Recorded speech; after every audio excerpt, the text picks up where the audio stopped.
Hi, so today on the podcast, I'm speaking to Christabel Biella. Christabel is a fractional COO and commercial operations strategist where she works with early stage product brand founders to figure out growth plans, make sure they're sustainable and profitable, and fix issues in commercial operations underneath it. So Christabel has got 20 years experience of working in retail, and she's worked with really big brands. She's worked with small brands and startups. She has so much experience, and we cover such a lot in this episode. So we start off talking about growth, but we cover inventory, cover your product range, how to know whether you're profitable, how selling on different marketplaces and wholesale works within your business mix. Honestly, this is such a great episode. I personally learned a lot in this 40 minutes or whatever it is, and I really hope you will do too. Might be one to listen to again, might be one to take some notes on because there is such a lot in here. And listen out towards the end. Christabel mentions that she's offering a free 20-minute call. If you listen to this episode and you think, oh, actually, I might have an issue with that, or I'm not quite sure about what you've just covered, she's really happy to have a free 20-minute call with you. And the link to that is going to be in the show notes for this episode. So do take advantage of that. If anything you hear resonates, there's anything that you're worried about, that you have questions about, do take Christabel up on that because she is super knowledgeable, as you will hear in this episode. And I would love now to introduce you to Christabel. Say hi, Christabel. Thank you so much for being here. Hi, Vicky. It's great to be here. I'm so excited to be chatting to you today. Me too. So much to cover.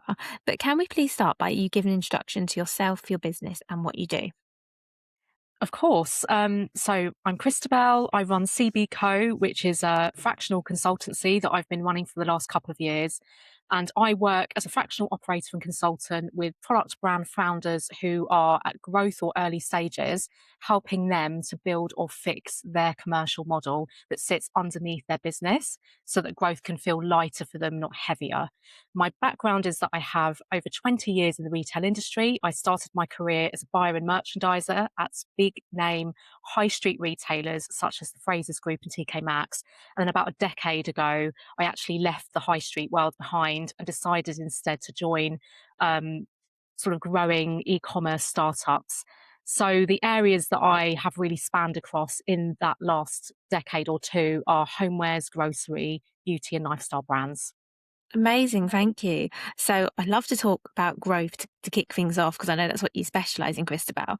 So Sure. I guess the first question to ask is, what does healthy growth look like in a product-based business? I know it sounds like a big question, but I mean, of course, there's growth and then there's healthy, sustainable growth. So I'd love to touch on that before we go a bit more specific, please. Of course. I mean, growth, everybody wants growth, don't they? And I think a lot of founders really think that more sales equals healthy growth, but that isn't necessarily always the case. To me, what good sustainable growth looks like is where there's a healthy tension between what you're selling, who you're selling it to, and where you're selling it, what you're saying to your customers, and how much you're selling it for. And those key facets, they sound really simple, but actually, it's when a founder's really got a good grasp of them, you've really tested and validated those things, and they're working together really well. A healthy company have these aligned, so they'll be clear on their brand and their position in the market and who they're targeting and understanding their customers' motivations. However, on the flip side, an unhealthy brand could be a great product, but a poorly communicated brand. Or it could be that you're not being clear on what your promise is and specifically who you're serving. But in essence, if those things are working well together, then your revenue, your profit, and your cash flow should all be moving in the same direction together. If they're not, then your growth is going to feel complex, burdened, and heavy rather than feeling like it's going in the right direction. That makes sense. Thank you. That makes a lot of sense. So, are there any sort of signs that a brand is growing, but in a way that isn't actually healthy or sustainable? What are some things to maybe look out Yeah, there for? are a few red flags that I definitely spot in the brands that I work with. So the first thing I would say is customer acquisition is key, as everybody knows. But actually, if a brand is spending over time, if they're spending more money to acquire those customers and those customers are becoming more expensive to acquire, then something is probably a bit off. It could be that you've expanded your product range as well, but your best sellers, the ones that are making the most money for you, are actually subsidizing the rest of that range that you've expanded. And they may not be, those expanded products may not be selling as well as what you'd expected. And that could also add drag to your business because it's diluting your offer as well to your customers. The other important part is your channel mix. So if you're adding more channels before your first channel is profitable, Or if you start with the wrong channel, then you could be putting your business on the wrong footing because you may not have established yourself enough in the market. So those are probably the biggest ones. And then behind the scenes, in terms of the operations, firstly with hiring. So if a founder hasn't fully built out their process and they don't really know what that is, the hire isn't sure what to run. I can talk about that a bit more in detail later on. Oh, yes, And then please. another red flag for me is if the founder is doing more and more, but not less and less as the business is growing, that is also a bit of a red flag. Thank you. That's really useful. Have you ever seen an example of a brand that's increasing their sales, but actually financially they're worse off? And if so, obviously not without giving any names, Of what was course. going on to cause that? Yes, it's a really good question. I've been in a business where it scaled 6 times its revenue in under 2 years. It was the highest growth business I have ever worked in. So on the surface, that was absolutely phenomenal in terms of sales growth rate. However, the operating margin was suffering below the line. And what had really happened is that there'd been a rapid increase in the product range that nobody had costed properly. So the original assumption was we'll have fewer products with bigger volume rather than lots more products with smaller volumes as they were testing. And channel costs were invisible because nobody was really tracking margin by channel, which was really important. And in order to grasp and grab those sales, there was a lot of heavy promotional discounting going on, which really eroded that margin. And then the customers were then trained to wait for those promotions, which is always a dangerous place to be in. So even though those sales looked great, the P&L was telling a very different story, and that operating margin wasn't stabilizing and improving as it should be as the business was maturing. That makes sense. And I guess with such rapid growth, especially if a brand's launching lots of new products, maybe trying out different channels, unless you're really keeping an eye on the numbers, I think it can be really easy for things to just, to not realize you're running at a loss. I know that sometimes I'm called in to work with brands on Amazon and they find out that actually that's a channel that's not profitable for them. And you've probably seen the same, Christabel, because it can really eat into your margins, particularly if you're paying out for fulfillment and ads and all of the other things. And I guess if you're working across multiple channels and some of them are running at a loss, that's going to have a huge impact. Absolutely, exactly. And I think it's where there's not visibility and you're not tracking them, the business isn't tracking them, it just sort of edges away over time and it can be subtle underneath. And then before you know it, you're sort of miles out from where you thought you were. So it's really important to track those things. So you mentioned hiring earlier and the importance of hiring. I would love to know, how do you get your first hire right? And perhaps like on the other side, what mistakes do you sometimes see with the first hire as well? Because I'm Yeah. assuming that the first hire is probably the trickiest. It really is. So there's a few things I think in terms of starting on the kind of the first hire mistake side of things. Often a first hire can fail because there could not be maybe there's not a process for them to run. So really, before you've even thought about hiring, have you documented what you do, how you do it, what good looks like, and then bring them in. If you haven't, you're asking someone to basically help you build the plane whilst flying it. So that's always not a good thing. Before you hire anyone, really think, what are those things that you're asking them to deliver for you? If you can write down 3 key things that are going to move the needle, then you're probably ready to bring someone in. If not, then you're probably not ready. And if you don't know what that process looks like, that's often where an operator like myself can really help the founder to build and sort of iron out those processes for scaling before a hire is even involved. The other thing I would say is that because your business is changing so rapidly, you're learning new things all the time, especially in the early stages, that don't feel like, even though you might have a really clear idea on who that person is that you want to hire, that could change quite quickly.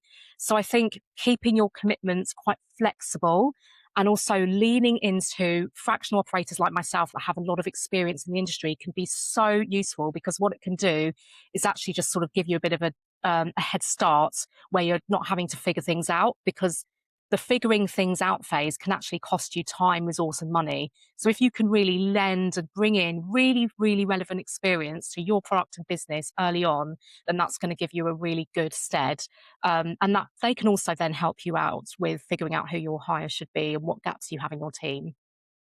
That makes sense. Thank you. Because I guess one of the things to think about if you're looking to make a hire is, well, what are you hiring someone for? Because I think when you start off with a product business, you're doing it all yourself. So where, that's presumably the product design, and you're doing the marketing, and you're doing the accounting, and you're doing the fulfillment, you're doing everything.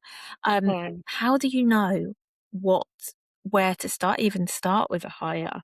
Like, what you should carry on doing, what someone else could be doing for you? Because I imagine it's really overwhelming to go from doing everything and then also feeling you've got the time to onboard somebody as well. That's another reason I think this must be such a tricky transition. Yeah, it's quite a balance, isn't it, to really understand. I think that's where, from all the founders that I've worked with and all the businesses, I think it's the founders that truly have an understanding of where their strengths lie, what they're really good at, and what they're feeling actually is just not a good use of the time. So if you can really understand where your strengths are, where the gaps are that you need someone to fill in, that's always a good place to start, because then you are focused, your time and resource and energy is going to be focused on value that you're adding to the business rather than drag. So that was what I would say. I think often, and it's not always the case, but often a founder tends to be quite visionary, big picture thinker, really thinking about how, bringing new ideas to the table, new things to market. And actually, there's a lot in that. If you're fundraising as well and you're thinking about that further down the line, there's a lot of energy and effort goes into that. And sometimes the kind of day to day can be the operations and the business as usual kind of tasks. That often tends to be the thing that you could probably release, because it's not really using a good use of your time, to another hire. So I'd say that's often a good place to start, but it obviously varies by founder and where you're at and what stage your business is at. Of course. Thank you. That is really useful. But I'd love to move on if that's okay and talk a little bit about pride because there's so many things I want to ask you about. So we might be jumping around a bit, but Yeah, of hopefully this will give course. everyone a really good overview. So I'd like to talk about, first of all, pricing mistakes, because I'm sure you see um, instances where, especially when selling online, where pricing doesn't look quite right or there's things that people haven't considered. So let's start there if that's okay. Of course. Yeah, so there are some sort of common pricing mistakes to definitely watch out for when you're selling online. I think the first thing people always do is compare to their competitors, right? So pricing based on what your competitors are charging is not a good place to start. Really start from your own cost structure of your business and what your P&L is telling you, your profit and loss account. So your cost base will always be different to your competitor. You don't know who they're working with and how they're operating. The second thing when you're pricing is really think about all the costs in your margin. Don't just think about the product cost. So founders can often forget about cost of fulfillment, returns, marketplace fees, packaging, payment processing, the cost of sending out your parcels via couriers. So don't just price from your raw product cost, but also add those things into what you think would be a cost per order before you think about markup. Otherwise, you're not going to have any money left. And then finally, discounting and promotions. So discounting or promoting without a strategy in just a reactive state is never a good thing. And that always eats away at what you think your margin will be. So really understanding that impact of what that discounting could do to your margin and thinking about it ahead of time. So for example, 20% discount on a product with a 40% gross margin is actually going to wipe out half your profit on that unit, if you have that on average throughout the life of that sales, for your product. So those are probably the things that you need to factor behind the scenes when really thinking about setting your price. And then the final thing is actually I always say to brands, set your position, because you can always adjust later on. And it tends to be easier to adjust down than up. Pricing up is actually really difficult. So give yourself a generous margin to begin with, and you can always adjust as you go along. That makes a lot of sense. And I totally agree with you because it's really hard to justify why you're putting extra cost in your product, particularly in the early days. I think if you're an established brand and you're selling something where maybe the cost of raw materials have gone up and you communicate that well, I've definitely seen examples of brands put their prices up and do it well. But I do think it's really tricky. Yeah, so I'm totally with you that it makes much more sense to adjust down if you need to. Although I guess that probably needs a bit of managing as well, but it must be easier to go in that direction. How can someone sense check whether their pricing is actually working? Because coming back to what we said at the beginning, your sales might look brilliant, but maybe your profits don't. So, um, Yeah. How can you sense check whether, your price is actually right? Yeah, that's a really good question. So I think there's the first thing I would start with is internally rather than externally. So just cut out the noise, cut out what your competitors are doing. Here's a simple exercise. Take your top 10 products, or maybe if you don't have that many products, your top five. Um, the selling price of what you're selling at, not just your RRP, but actually your average selling price over the course of the life of your product. Then subtract every cost that you can find from each order that you're selling, that you're sending out. And it's so that will be your product cost, then your shipping inbound from your supplier, your packaging, marketplace fees, payment processing, pick and pack from your warehouse or your 3PL, and then your delivery to customer, and then also your expected returns. And the other thing to think about is if your average basket, so the average transaction that you're sending out is more than one product, don't forget to sort of divide that correctly between the number of products per order. What you have left after all of that, with your sales minus those true costs, is your contribution margin. If any of those products have a contribution margin below 20%, they are probably costing you money once you've accounted for your fixed overheads. So that's just a simple math to have a look at with your product structure. And so that's kind of the internal approach. And then the other thing I would think about is the would I notice test. So if you were to remove a product from your range and nobody really noticed, so the sales didn't really dip that much, then it's probably not the pricing that's the problem, it's probably the product. And then finally, obviously, you need to keep abreast of what the market's doing and your competitors are doing, and that's always good to know. And especially if you can see kind of volatile activity that happens with pricing elsewhere, just to keep an eye on it because there could be reasons behind the scenes why that competitor is doing it. But it doesn't mean you need to react to what they're doing. It's just being aware and having a strategy to kind of combat that. That makes a lot of sense, thank you. And I like what you say about not, blocking out what your competitors are doing. However, do you think there is any benefit in when I say benchmarking against your competitors, what I mean by that is, do you think there is a benefit in looking at what your competitors are charging, what their product is, and sort of where yours might align? So, for example, is your product a bit more premium than theirs, and using Yeah. that sort of information to help you guide your products? Or would you just not look at what your competitors are doing at all? I think it's really important to know, actually. It's very, very important to be aware of what your competitors are doing. But I think I always think of pricing, it's the exchange of value, right, between you and your customer. So it's if your customer values you really highly and the brand that you're putting out there and your value proposition, all the things you're talking about, then yes, pricing does come into it, but it's kind of part of that whole equation. So yeah, I would say that yes, you do need to benchmark. You need to definitely do a comparative shop across the market, look at your competitors, where their pricing sits, what are their brand unique selling points, and what are the value levers that they're offering their customers, and how do yours differ to that, so that you're putting yourself in a more unique position, and how then do you justify where your price is sitting. So it's not just a flat line, look at a price and look at another price. It's actually what's sitting below that surface in terms of that brand messaging and what sort of value that you're adding to your whole customer journey and brand proposition to the customer. Yeah, thank you. I'm so glad you said that because when I work with brands who are looking to sell on Amazon, that's one of the things that I always tell them to do is go and look who else is on there, look at what they're doing, what they're pricing, what they're offering, how many reviews have they got, what's the customers fit, all of those things. So I'm glad you said that, and I have been giving good advice after all. Because I agree with you. I think it's really important to know what your competitors are doing, and Absolutely. not because you have to necessarily fall in line, but I am with you that I think your pricing has to make sense in the marketplace. Like, you can't just charge Yeah, £10 more than everyone else because you feel like it. There has to be like a commercial reason behind it. definitely. Now, you mentioned range there before because you were talking when you talked about one of the tests you were mentioning was, could I remove this product and would anyone notice? So I'd like to talk a little bit more about product range. So how do you decide whether to expand your existing range or whether to focus on what's already working? Because that's something I'm asked sometimes. Often brands have one or two or maybe a few more products that kind of drive most of their sales.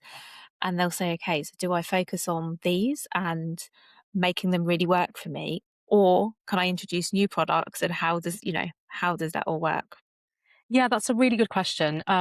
I would say your existing products need to be absolutely stress tested before you think about adding new. Add new with caution is what I say, because as soon as you add new products, you are starting to dilute your offer, and it's then becoming kind of more expensive to market each individual product to customers.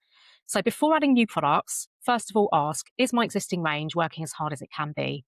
Do your best sellers still have untapped channels, marketing angles that you've not tried, custom segments that you've not tried? So take the expansion off the table for a second and just look at those things, because it could be, can you enhance, the existing product with a bundle? Could you do add-ons to your product before adding something completely different into the mix? But always remember that kind of financial decision framework. So look at your contribution margin first. If you are thinking about a new product, does that contribution work as you scale? Is it sustainable? And how is it going to add to the profitability and of your business?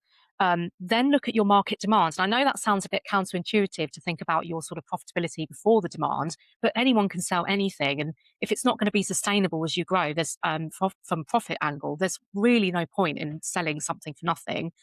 And then think about your operational complexity. So how is that by adding that product into your business? To my point earlier about that business that was really struggling as it scaled, does that add operational complexity, or is it fairly straightforward to just add another one? And actually, it's not just operations, it's marketing as well, because when you're advertising your products out there, again, you're pulling away the attention from your existing products. So really think about those kind of decision markers. If you do then think, yes, I've definitely found a gap, then your expansion should be pulled by genuinely what your customers are asking for you to give them. So get them, like, bring them in pulled by customer demand rather than just being bored or the fear that you don't have enough products to grow, because that normally just isn't true. That So makes a lot that's of what I would sense. say when deciding expansion versus existing range. Thank you. That makes a lot of sense. And I'm guessing cash flow comes into it as well, because there's also, money that needs to go into funding a new product. So I guess you have to be very sure, or at least as sure as you can be, that this product is worth investing in before you start putting money behind it. Absolutely, such a good point, because a new product launch, if you think about all the resource and investment that's needed, you've got photography, production, you've got to put copy in place, you've got to think about customer service and returns and those operational bits as well of how to support that product. So there's a lot to consider when bringing a new product to market, of course, and that could take away from actually what you've already got that's working really well for you and maybe just needs to work a bit harder. And I really liked your point earlier about, is there anything you can do with your existing products? Because I worked for a brand recently, and something they decided to do was to offer their existing products in different sizes. So a bigger version that was a bit more cost effective for the customer rather than buying two of the small ones, if you see what I mean.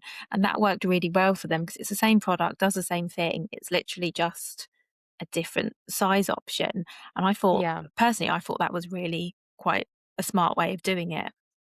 absolutely. And I guess there's other things you can do in terms of, do you offer your products in different colors or different? I've seen examples of things like that over the years, which I think can really work. Although, of course, there's a danger, because I used to have my own product range and I used to sell products, and one of them I sold in six different colors. But of course, there's the ones that sell, and then there's the ones that don't sell. And you've obviously worked with brands that have had really large ranges. And what are some of the dangers you've seen of having too many products too quickly? Um, yeah, that's a really, really good question. So I think the main thing is, if there's sort of too many products in the range, that range can develop a bit of a long tail. So, like I said, every product you add, it not only needs to sell, but it also is taking up that resource.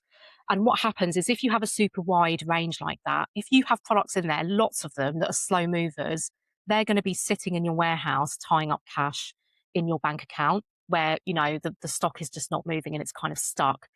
So really think about that 80-20 rule when it comes to your product range. I've dealt with brands that have as many as 5,000 products, and the same applies for them as much as it does for a brand that, say, only has a few hundred or less than that. So there's an 80-20 rule, which is that most brands will find the top 20% of their product range will generate the majority of their sales. So what's the other 80% doing? Are you still spending equal amounts of energy on that other 80%? that 80% will have a hidden cost to it. And that's what I personally call, it's a term that I use called SKU tax, because basically those extra products are kind of like a tax on your business, where you don't actually need you don't need that extra cost. What you need is to be working more efficiently from a financial point of view with your products. So yeah, it can be tempting to think I need to offer every possible niche and gap to my customers, but I think it's really important to kind of know where your boundaries sit, where to draw the line, and focus on what you do really super well, and kind of keep the peripheral to, you know, just take it out, and just unnecessary distractions. Thank you. And for any founders listening now, is there a simple way for them to review their existing range and spot what's hurting their business or what's not helping anyway? Yeah, absolutely. So the simplest way to review a range is, if you think about it, sort your products into four key buckets. So the first one is your heroes. So your heroes are high volume, high margin products. Those are going to carry your business. So protect them with everything, and just make sure that you've got really strong sales and marketing plans to consistently keep those. They're going to be the bread and butter of your revenue and your profits. Then the second bucket are your risk products. So those are high volume but low margin products. If they are high volume and low margin, they're going to be eating away at your profitability. So do you need to fix the pricing on those, or do you um, kind of limit any promotional activity, or do you need to address the costs for those products? The third bucket are your niche products. So they are probably something that could be adding to your unique selling point in your brand positioning. They are low volume and high margin. Can you grow them more? So because they've got good margin against them, but you're just not selling enough of them. So are there better ways of selling them? And then the fourth final bucket are your dead weight products. So those are your low volume, low margin products. So can you cut them or test out whether you do a price increase on them? Typically 15 to 30% of most product ranges are actively costing the brands money. So do a health check on your product range using those four buckets. You don't necessarily have to cull your products or kill them, but you could be looking at a way to free up your cash and resource for the products that are actually working for you, and just give you a bit more clarity. That makes a lot of sense. Thank you. And I wanted to talk about something sort of related to products, which is inventory, because I know this is something a lot of founders struggle with because there's a lot of cash tied up in inventory. What are some of the biggest mistakes you see here? And do you have any advice on how to manage your inventory really well? Because particularly if you have a lot of products, this is such a challenge. Yes, it is, and it's definitely an area which, if you do have complexity in this area, it's just something that I've worked with for so many years. And what I would say is one of the biggest mistakes is buying based on gut instinct or hope. So, especially if you've not, it could be that you are about to test a new product, or you've had an initial trial and it's gone really well, and you think the same thing's going to happen again. I think there's just ways of putting some conservative estimates on that, and just making sure you're not over being optimistically buying. So be really clear, what are my weekly sales, or my rate of sales? So that's your sales per channel per week. Multiply that out across how long you want to sell that product for before you need to reorder it again, or before you want to, if it's limited edition, take it out. And then use that calculation to work out how much you need to buy. So it normally is X amount of units for Y amounts of weeks of cover that you want to have sitting in stock. Your weeks of cover is basically your total stock divided by your weekly sales that you're selling through. So think about it. If you have 26 weeks of stock sitting there, weeks of cover stock, that's 6 months of cash that's being tied up, that's not releasing and making sales from. The other thing is getting tempted with lower cost prices for high volume. So a lot of people can overbuy on a product, particularly if it's new or it's untested, because the minimum order quantity from the supplier is too high. It's generally better to take a bit of a margin hit.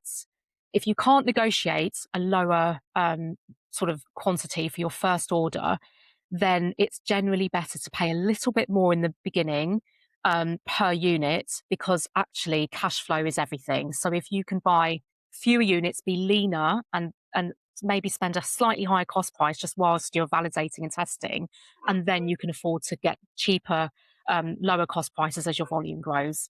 And then also not having a markdown or exit strategy. So every single product needs a plan B. If it's not selling at your full price in your allocated selling window, what are you going to do about it next? What are your promotions likely to be? And then how is that then going to affect your stock?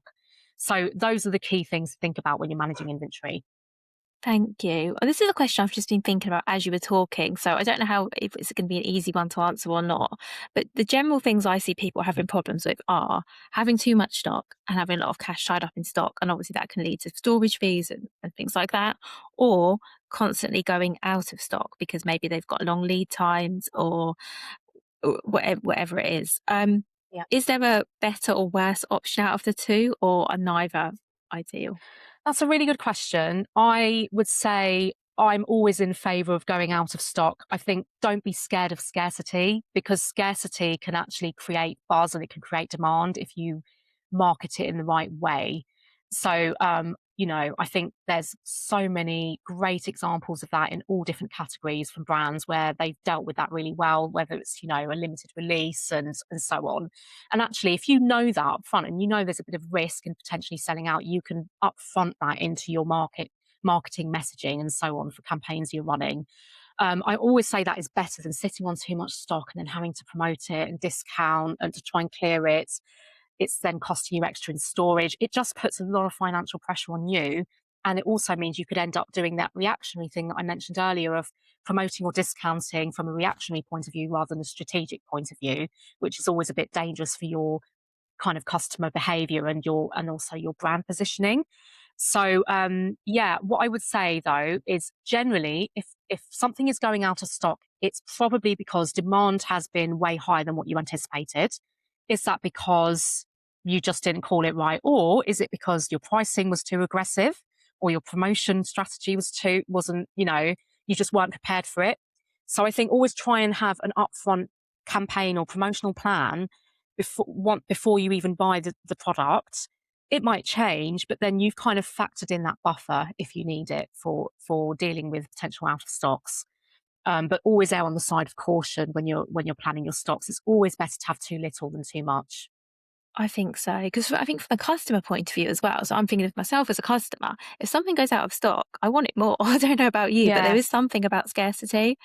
And definitely. as you were saying before, I think there's a really good point that if you have a product that is going out of stock to work out why, because as you say, you might be discounting too heavily, for example, or for too long, or I suppose there's lots of reasons it could be, but it's a really good point to think about why that's happening.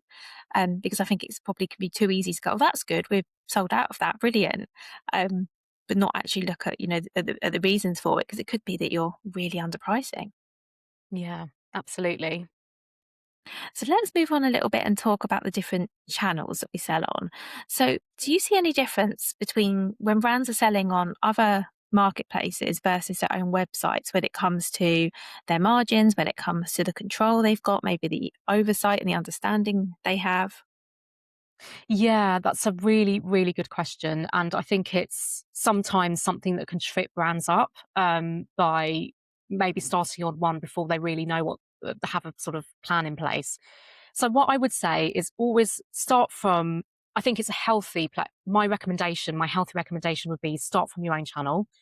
If you start from your own channel, you instantly get data back, you get a relationship with a customer, and you have control over your pricing and your margin. Obviously, you need to drive your own traffic, which can be challenging. But if you can do that successfully, then you're going to get great insights off before you even gone further afield.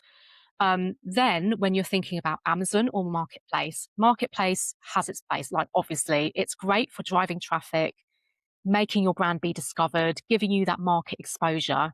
But you need to be prepared because it's a volatile place for pricing. So you need to be prepared for margin and how that fluctuates as pricing does. And you're going to lose a little bit of control on your pricing. I'm not sure, I'm not an Amazon expert, but I do know that it's obviously challenging sometimes to kind of be seen in the algorithm and make sure that your pricing is right. So it's just having that knowledge in place and kind of planning ahead of time before going on there. So I would say if you're only on Amazon and you don't know what your true net margin is, that can be a really dangerous place to be in. So it's just having that kind of preparedness and visibility. Um, I would say actually a really good healthy place is to actually blend. So you've got your own site, which is giving you that control you need on your margin and your brand, but then you can layer in marketplace or wholesale for that discovery market exposure and that incremental volume. But it's really important to see tracking economics of each channel separately, but then how they come together and stack up that revenue and profit in your own business, and how that is then what the development plan over time is for each of those channels. Um, they are channels at the end of the day. They're not a business model. So Amazon is a channel, not a business model. Same with your own site. They're just part of a bigger picture. Thank you. I totally agree. I always think having your own website and knowing that your product sells and knowing what customers think of your products and just having a really good solid base is a must before starting on Amazon. But personally, I don't think Yeah, it's the channel to start on. And I also think you need to factor in how much time and effort it's going to take you to get going on Amazon as well. Because I think that's something else that people sometimes don't consider is that it will take some sort of investment, whether that's time, whether that's money, resource, whatever it is. And that needs to be factored in as well because you're not necessarily going to be making a profit there from day one. And there are all those costs whether, like I say, whether it's time or money to consider before you even get started. So I think that's really big absolutely. considerations. And I'm sure, I mean, I only specialize in Amazon, but I'm sure for any other channel, it's the same. There is going to be an It's upfront absolutely the same cost. principles apply. Yeah, it's really knowing, like you say, what the kind of expenditure is of your resource and your time, energy, and money in the stock that you need to provide for that, and how that fits into your overall business model, and kind of just being so aware of that and planning that out before you go in. Yeah, definitely. And you mentioned wholesale there, Christabel, as well, when you were talking about channels. I'd love to hear your thoughts on what founders should know before they decide to try wholesale because again it's another channel and it can be a really good one, but how do you know when you're ready and what do you need to think about before thinking, okay, this is something I'm going to go forward with? Yeah, that's a good question. I think wholesale is obviously very exciting. It can be such a validating time if a retailer or wholesaler has agreed to stock your product. But I think you just need to be super aware of your margin structure and your payment terms that you are going to agree with that retailer or wholesaler, which can put a growing brand at risk. So, where are you in your own kind of growth journey and maturity stage of your business? That's really important to look at. So your sales projections, how your other channels are performing before layering in that B2B wholesale piece. So, I mean, always remember, depending on your product type or your brand positioning, your wholesale price that you're offering out is typically going to be 40 to 60% off your retail price. And if your own retail margin is already low, then you could be selling at near cost. So that's something that you need to be super aware of. And then the payment terms. So typically they will be 30 to 90 days nets after that stock is received. So you are essentially funding that retailer or wholesaler their stock with your cash if that is the case. And then finally, on certain retailers, I think I've definitely noticed this when I worked for Fraser's Group and sort of seeing premium department stores, there are often sort of sale or return agreements. So if the product doesn't sell through, some retailers will want to send your stock back. So that's something as a red flag just to be aware of, because obviously that's a humongous cost to do that. So before saying yes to wholesale, run through those numbers, run through those sales projections, and then ultimately your profit projections as well. What's your landed cost? What margins are you making at wholesale? And how long is it until you get paid? And what does that cash flow cycle look like? And then how does it ladder up and like stack up into your revenue model and your profit model as you scale? So really getting a handle on that, so it's not kind of becoming this beast that kind of overtakes and then eats into your profitability as you grow, is really really important. Thank you so much, Christabel. By the way, thank you for everything because I feel like in the last 30 minutes we've covered such a lot, but it's been so useful. I feel like I should have been taking notes or something. There's so much in here. This has been brilliant. Before I ask you the final question, I would love to know how can people find out a bit more about you? How can they work with you? And what kind of services do you offer? Of course. Yeah, I so first of all, my website is really simple. It's cbco, one word, .uk.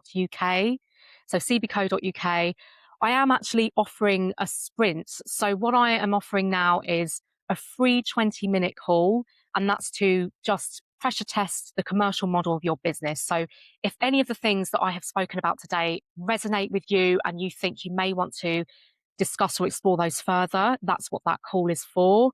It's absolutely no obligation. It's just picking my brain for someone that's spent 2 decades in retail and e-commerce. And then if not my website, then the other place is obviously LinkedIn. So everything you can find out about me, my website, what I offer is also on my LinkedIn profile page, which is LinkedIn/Christabel. So I work fractionally, but I also work on projects. I'm really flexible and I can come in and work, on a fixed sprint with your business and really kind of look under the hood. Or I can work fractionally as your operator, whether it's a sort of for a few weeks or whether it's further afield. So yeah, that's what I do. And I kind of do partner with founders and growing businesses. Oh, thank you. And by the way, that 20-minute call is such a good offer. So I'd encourage anyone who's listened and gone, oh, actually, maybe I've got an issue with whatever it is to take advantage of that. And I'll make sure everything's linked in the show notes as well to make it super easy if you're listening somewhere and you can't write this down or get to a computer now. So thank you so much for that, Christabel. My last question is if someone listening is making consistent sales but feels like they're constantly guessing or fighting fires all the time, what would you suggest they take a look at first? Because obviously there's so much that we've covered today. Yes, absolutely. I think probably the first thing is your time. If more than 30% of your time is firefighting, you've probably got a bit of a process problem there. And you're just kind of not taking a step back to look at things strategically. So that's usually where having someone with operator experience alongside you, even for a few weeks, can make a huge difference to your business and just kind of help you to get clarity, take away that chaos and noise, and really understand how to efficiently operate. So that would be the first thing. The second thing is have a look at your products, look at that contribution margin piece that I've spoken about. If you don't know what your contribution margin is, definitely start here. And if you do, then can you put your products into those 4 buckets that I mentioned and maybe think about, is there some extra products that you just maybe don't need that are causing distraction? And then the third thing is your cash flow and your cash cycle. So how long is it really between once you've paid your your suppliers for your products, when are you then breaking even I'll start again. Your cash cycle. How long is it between paying your suppliers and then breaking even on your sales?